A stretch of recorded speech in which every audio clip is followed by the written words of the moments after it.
अस्सलाम वालेकुम। DNN news के साथ मैं हूं नादरा आमिर। अब रुख करते हैं खबरों की तरफ। नारवाल में क्रिश्चियन और सिख कम्युनिटी की जानिब से स्वीडन में कुरान पाक की बेहरमती पर एहतजाजी रैली निकाली गई। रैली की क़यादत मेंबर पंजाब प्रबंधक कमेटी अंदरजीत सिंह कर रहे थे।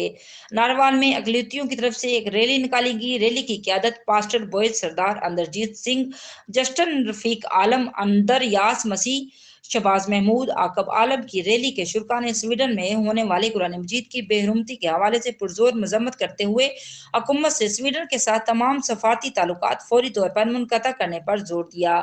शुरा रैली ने मुख्तलिफ किस्म के मजहबी बैनर्स और प्ले कार्ड्स उठा रखे थे।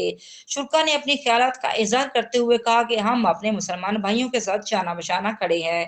इस तरह की घिनौनी हरकत करने वाला किसी भी मजहब का पैरोकार नहीं हो सकता, कि इंसान कहलाने के काबिल भी नहीं हो सकता। शुरा ने हुकूमत पाकिस्तान से मुतालबा किया कि स्वीडन के साथ हर किस्म के ताल्लुकात को फौरी तौर पर मुनक़ता किया जाए।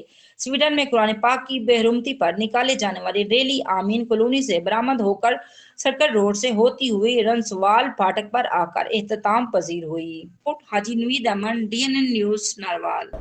अब तक के लिए इतना ही। मज़ीद जानने के लिए हमारे साथ रहिएगा।